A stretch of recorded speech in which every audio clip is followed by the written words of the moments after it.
일단 시설 관리에 오셔서 뭐 농약을 치는 거를 봤다.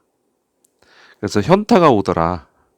이런 댓글 한번 달아주셨는데요. 이 부분에 대해서 조금 제가 드릴 말씀이 있어서 그래서 영상을 마련했습니다. 좀 현타가 오셨으니까 좀 빨리 해드려야겠죠? 한번 찾아뵙도록 하겠습니다. 현타 온 그분.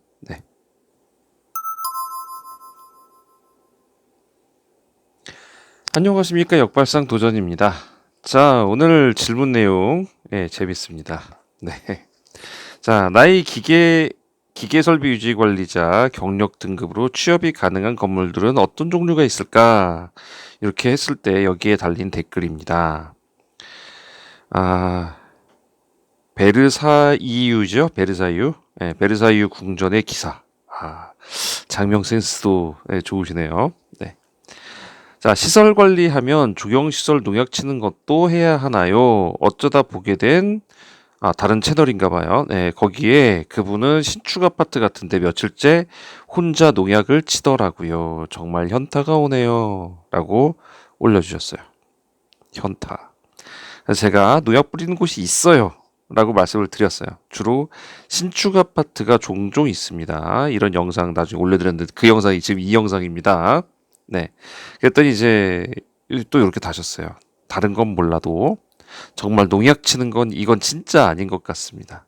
농약 치려고 그 빡센 전기 기사를 땄나 싶습니다. 오늘 그 방송 보고 하루 종일 현타 중입니다. 자, 먼저요. 아, 아파트 시설 관리에 만약에 관리 과장으로 오실 생각으로 전기 기사를 따셨다면요.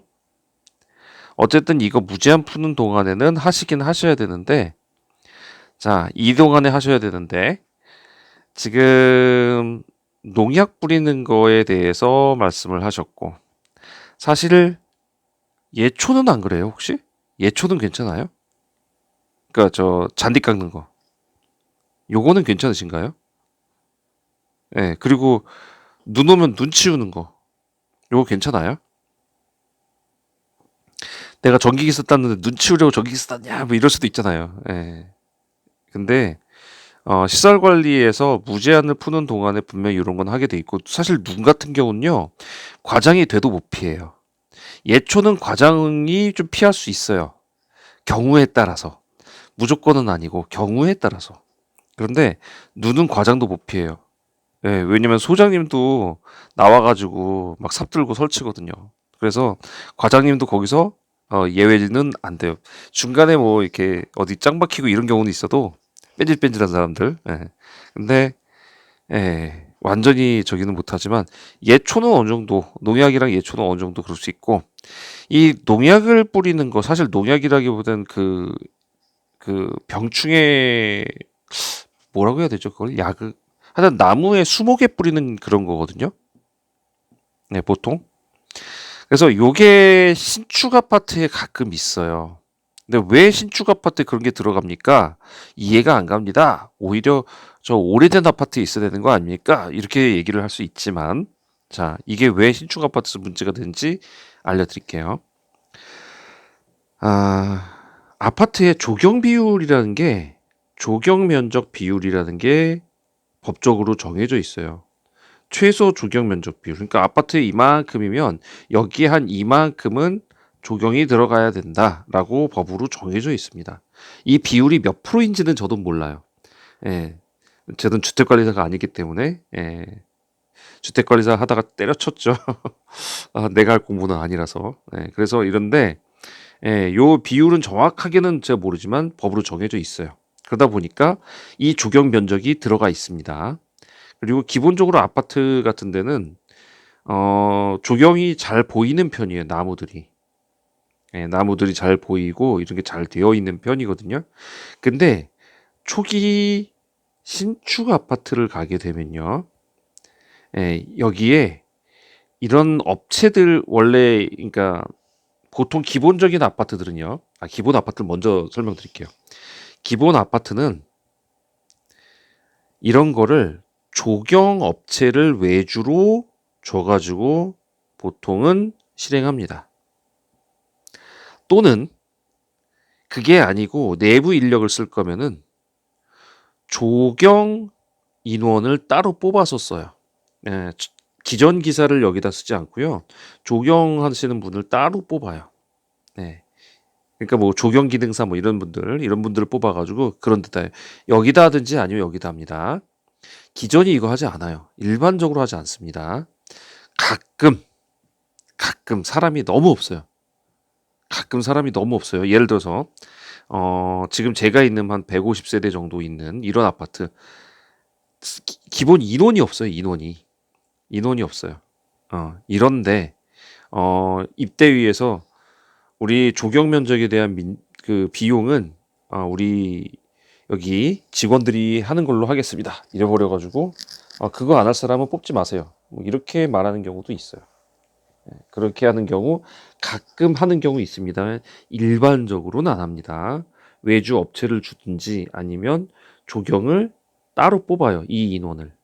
조경을 하시는 분을 따로 뽑습니다. 그렇게 해서 진행을 하거나 하는데 일반적으로 이것도 사람이 많을 때 얘기겠죠. 그러니까 얘도 대단지 아니고서는 힘들겠죠. 그럼 상당수는 여기에 해당합니다. 조경업체. 그러면 아파트가요. 조경업체랑 계약을 했어요. 그러면 이 계약했으면 여기 업체가 한 번씩 와가지고 그 물 뿌리는 것도 다 해주고, 예, 수목에 물 뿌리는 것도 다 해주고, 병충해 약 치는 것도 이쪽에 다 해주고, 보통 조경에 대해서 어느 정도, 그러니까 수목소득이네 생각해보니까 수목소득. 예, 이거 다 해가지고 해줘요. 그거에 대한 비용이 1년에 얼마 이렇게 해가지고 보통은 관리 비용에 다 포함되어 있어요.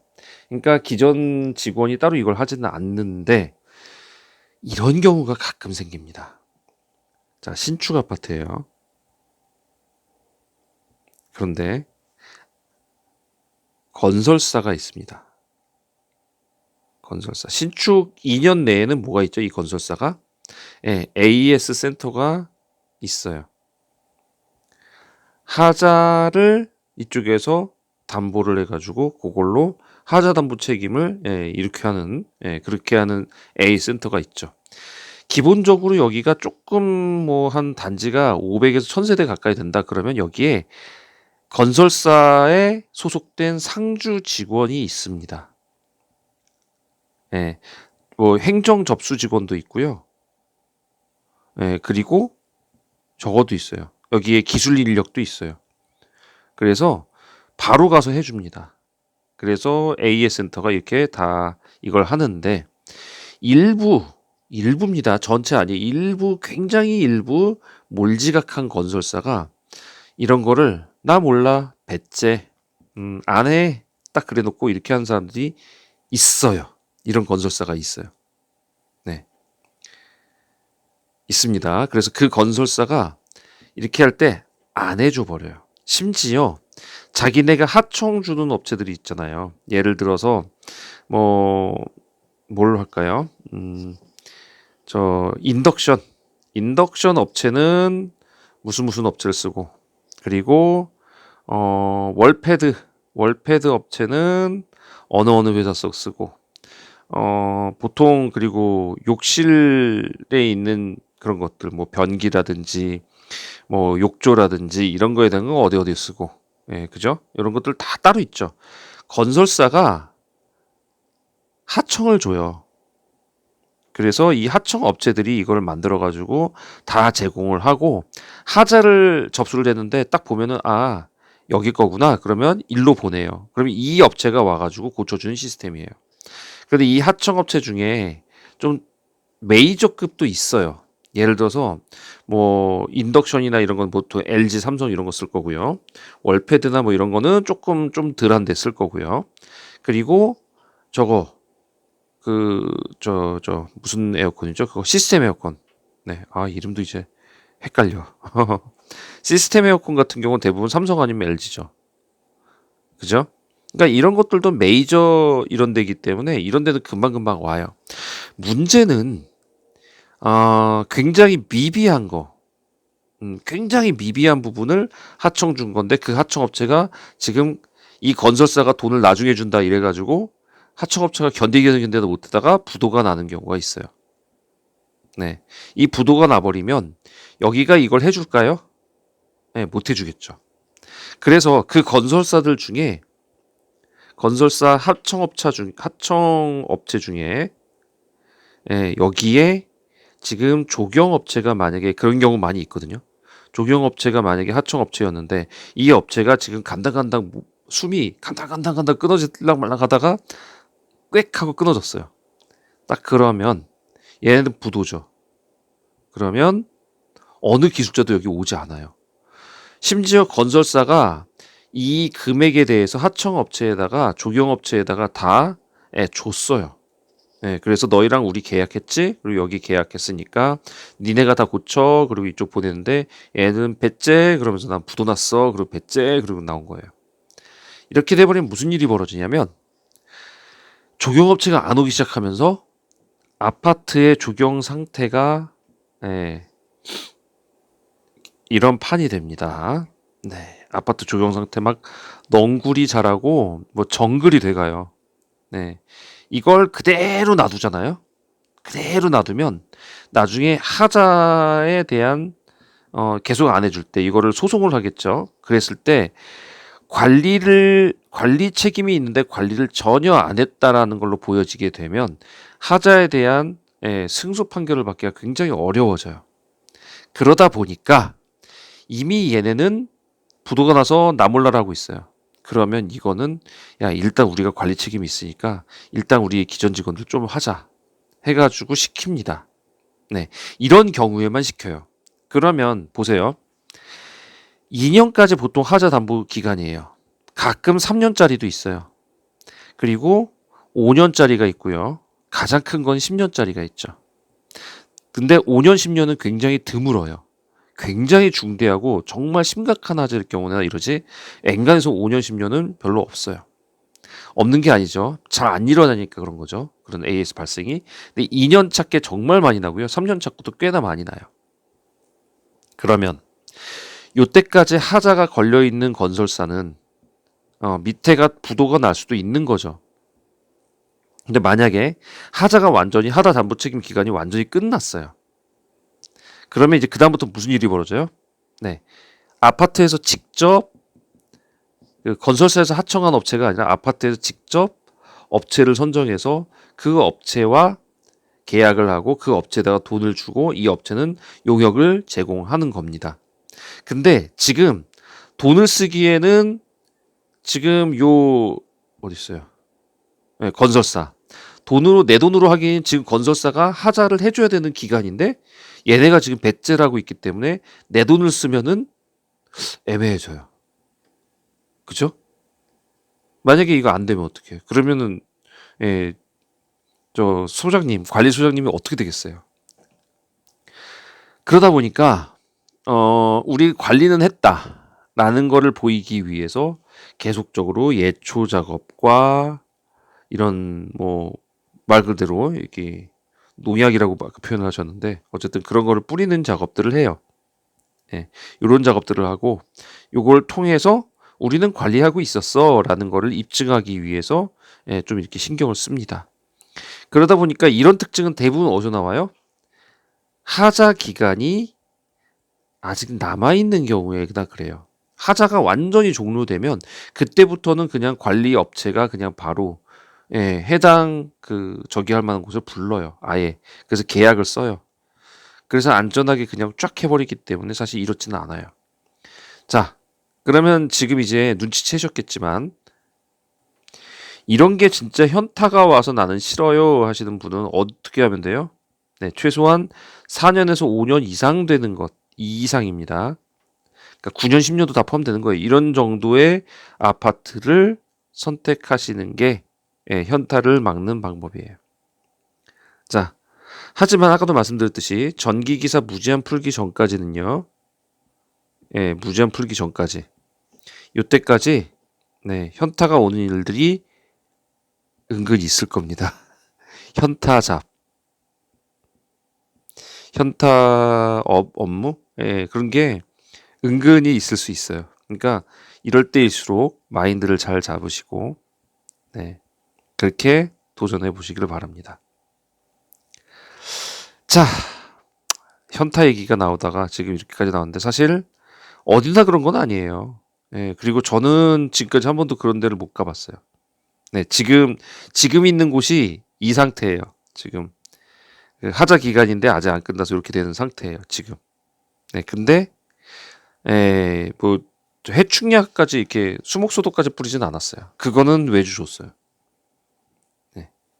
그러니까 요 부분에 대해서는 너무 그렇게 하지 마시고 다른 뭐 채널에서 뭐 어떤 사람이 그렇게 했다 매일 그걸 하더라 그래도 1년 360을 매일 하진 않습니다. 네, 어쩌다 한 번씩 하는 거예요. 네, 그걸 맨날 하면 진짜 그 아파트 직원들 나만 하지 못해요. 네, 그러니까 여러분 너무 그런 거 걱정하지 마시고 현타 좀 잠재우시고 네, 이런 이유였으니까 그러면 아 좋아 그런 거 안 하는 대로 가면 되겠네? 네, 맞아요. 그런데 안 하는 대로 가면 됩니다. 자, 오늘 도움 되셨으면 구독과 좋아요 부탁드립니다. 네. 자, 오늘은 조금 시간 여유가 돼서 전자책 설명드릴게요. 전자책 있고요. 제가 5,000원입니다. 이거 커피 한 잔 얻어 마셔요. 네, 그리고 밑에 보면은 신청은 네, 더 보기 클릭하세요. 그러면 거기에 신청 링크가 나와요. 네, 링크. 그러니까 그 링크 따라 가셔서 나는 어쩌고 저쩌고 이렇게 설명해 주는데 휴대폰 번호만큼은 잘 쓰셔야 돼요. 왜냐면 제가 휴대폰 문자로 안내를 해드리기 때문에 휴대폰 번호 정말 주의해서 잘 보내시면 됩니다. 그리고 자꾸 물으시는데 PDF 파일 이런 거 아니에요. 파일이 아닙니다. 구글에 있는 텍스트예요. 구글에다 제가 구글이라는 어떤 문서판에다가 제가 직접 타입 쳐서 거기다 해놓은 거예요. 마치 그 벽화처럼 거기다 새겨놓은 것처럼.